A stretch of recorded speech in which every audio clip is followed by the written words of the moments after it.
अश्वत्थ की दुनिया में आपका स्वागत है। बहुत समय पहले की बात है। एक समृद्ध राज्य में राजा वीरेंद्र और रानी कुमुदिनी रहते थे। महाराज, आपके साथ ही मेरा संसार है। रानी कुमुदिनी, तुम मेरी शान हो। तुम मेरे साथ होती हो, मुझे किसी युद्ध का भय नहीं रहता। आप सब मेरे लिए मेरे अपने हैं। आपकी खुशियां ही मेरे जीवन का उद्देश्य है। इस महल में मैं भी रहती हूँ, पर सबकी नजरों में बस रानी ही रानी है।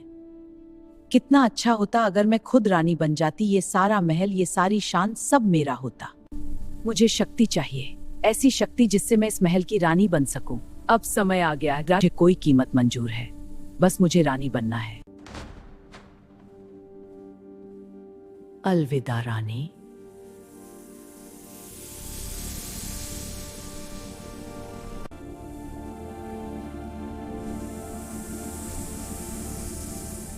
अब मैं ही कुमुदिनी हूँ। अब कोई मुझे पहचान नहीं पाएगा। किरा, अब यही तुम्हारा ठिकाना है। चंपा, तुमने जो किया वह अन्याय है। सत्य एक दिन अवश्य सामने आएगा। वाह, कितनी सुंदर लग रही हूँ मैं। अब कोई नहीं कहेगा कि मैं सिर्फ एक दासी हूँ। अब सब कुछ मेरा है। ये महल, ये गहने, ये ताज, सब मेरा है। मेरी प्रिय रानी, मैं विजयी होकर लौटा हूँ। हे ईश्वर, क्या मेरा अंत यही होगा? और तुम मेरी ऐसे नहीं जा सकती। ये दिव्य प्रकाश। डरो मत पुत्री, सत्य की हमेशा रक्षा होती है। मेरी रक्षा कीजिए। उठो पुत्री, यह सत्य का जल है। इसका उपयोग सोच समझकर करना। अब समय आ गया है सत्य को सामने लाने का। इस अन्याय का अंत आज ही होगा। मैं अपना अधिकार वापस लेकर रहूंगी।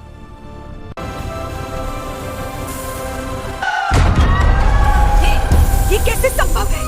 तुम यहाँ कैसे है? नहीं, ये नहीं हो सकता। सत्य को छिपाया नहीं जा सकता चंपा। अब न्याय होगा। तूने मेरी रानी के साथ विश्वासघात किया। मुझे माफ कर दो, मैं लालच में अंधी हो गई थी। मुझसे बहुत बड़ी भूल हो गई। महाराज, न्याय हो चुका है। मुझे अपनी गलती का एहसास हो चुका है। मैंने बहुत बड़ी भूल की। अब मैं अपने कर्मों का फल भुगतूंगी।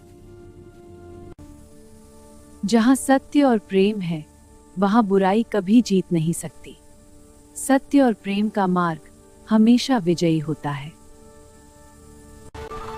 अब हमारा राज्य फिर से खुशहाल है।